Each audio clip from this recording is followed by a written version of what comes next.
Hey everybody, it's Tom, and I'm coming to you with the seventh of our series where we are approaching or endeavoring to approach definition of certain crucial words or notions in our public conversation that are otherwise often left undefined or only implicitly defined.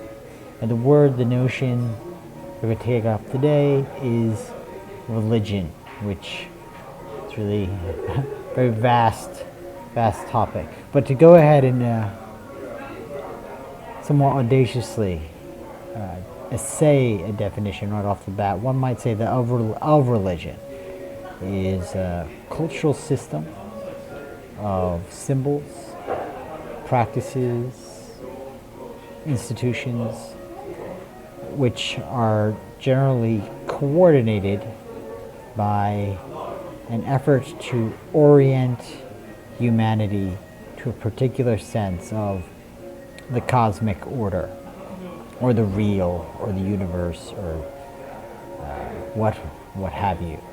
It is an effort which often and perhaps it structurally is social in nature, to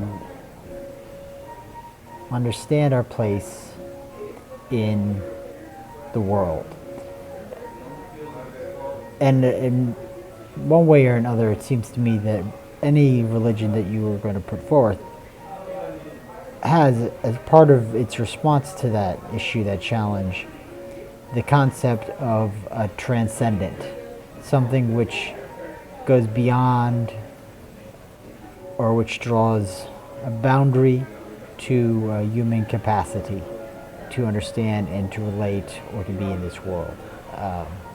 Sometimes this can take surprising, perhaps even optimistic turns.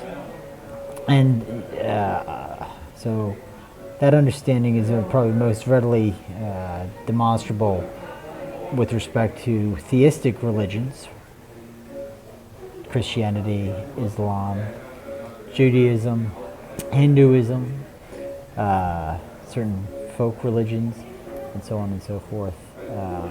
But it's not something which I think is exclusively or necessarily associated to a theistic response, or at least an obviously theistic response to that question. So, for example, Buddhism doesn't really demand or place divinity or a godhead in a privileged position within its view of the world. In a way, it's sort of silent on that point. So it's not incompatible with the theism, but it isn't compelled to take a theistic stance. Also, arguably, ways of seeing the world which heatedly dispute the existence of a godhead of some kind. Things like certain strains of secular humanism also seem to qualify for the definition of religion, which is a non-trivial point. So what or how does this particular way of seeing a religion as a system of symbols, practices, and institutions which allow us to sort of situate ourselves in the broader context of the universe, what does this imply for the sort of political and economic issues to which we have been referring in some of the other videos? Well, it implies, I think, quite readily that it's really difficult, if not impossible, to insulate one's particular religiosity from whatever politics one wishes to assume. So the doctrine of separating church versus state notwithstanding, and which is actually dealing with the relationship between polity and religion in a different way than that I'm highlighting at this moment, how we commit ourselves to being oriented in the universe is obviously going to inform how we see, how we orient ourselves in a social matrix, and thus how we orient ourselves to political and economic questions. I raise that in connection with a tendency that I have encountered where people think that they in fact can undertake such an insulation. And a lot of times this line of analysis will go and say things to the effect, well, my religion is a very personal, singular thing. And obviously the experiential content of a religious orientation is highly personal. But it doesn't seem quite obvious to me in any way how you can take those experiences and bracket them and then insulate how are they going to affect the way you live in other parts of your life. In other words, I think there's an error involved in the claim that one can in fact compartmentalize one's life in a way which separates their commitments religiously from how they're acting in other corridors of that space. And where this becomes of moment in our particular culture, for example, by that I mean this North American, specifically American culture, where a kind of Christian sensibility has a certain prevalence.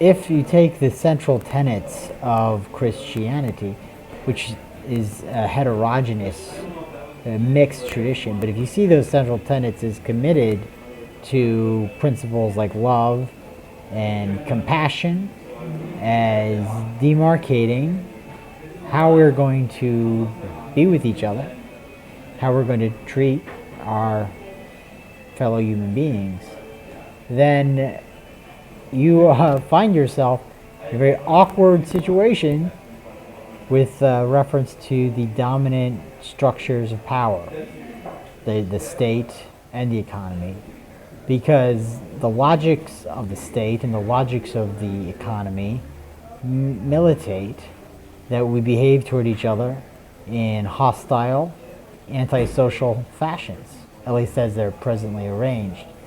And so,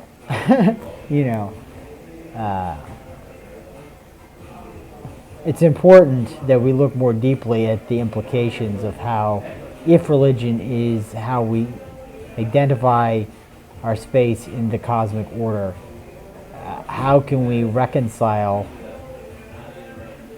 that orientation, if it's one that leads us to love and compassion, with politics and economics that are brutal and indifferent to such terms.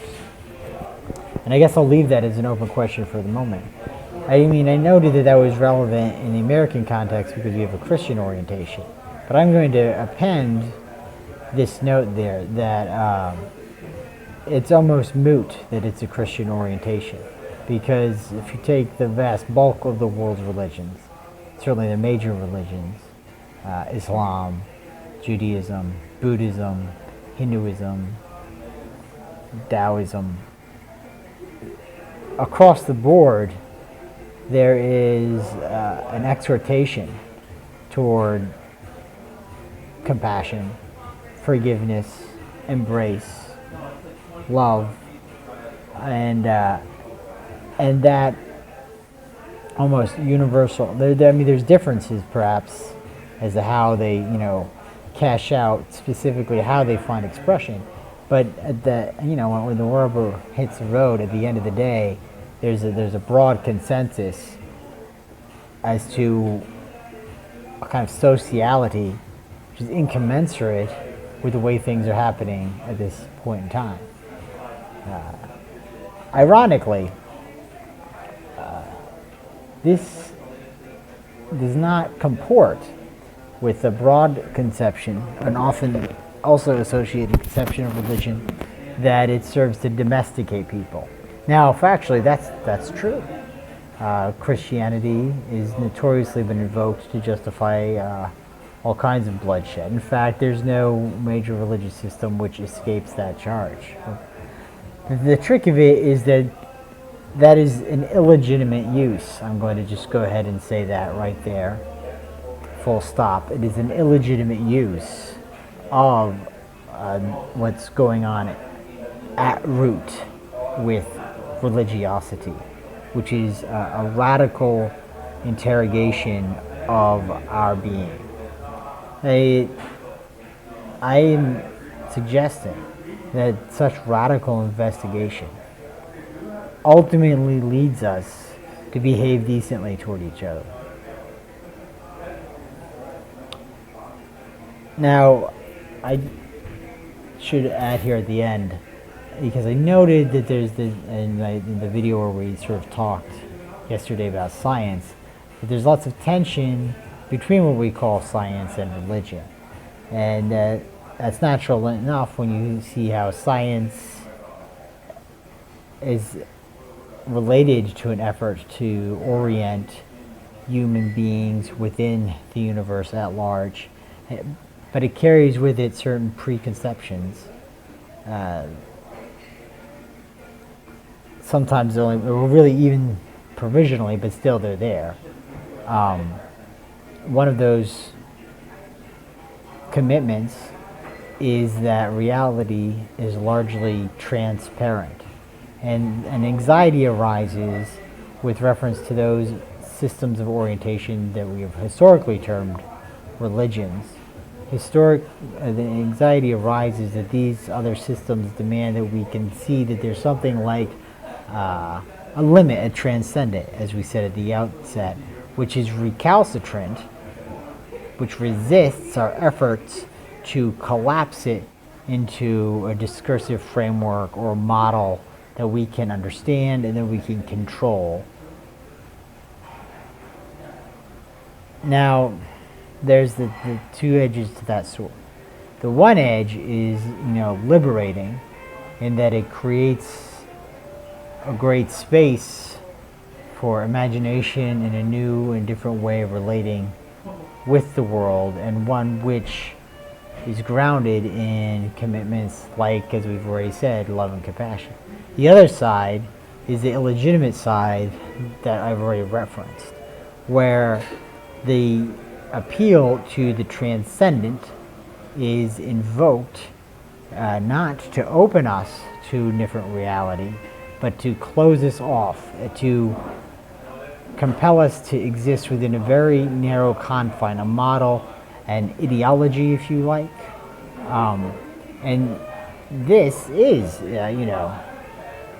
pun somewhat intending, a damning move, because it reflects a foreclosure of true freedom, which I'm going to say is intimately related with what it means to lead a full life as a human being. So much by way of discussing religion and religiosity, admittedly in perhaps almost too general terms, but given the space of time within which we're working here, we're going to have to be, at least for the moment, content with that generality. Thank you all then for listening. And tomorrow, I'm going to take up the issue of the state. What is the state? It's not exactly identical with the government. And how does that state-government complex relate with other terms with which we've been sort of wrestling? So, thank you guys for listening through the course of the videos. I hope that they have at least been stimulating. And I will talk to you guys on the morrow.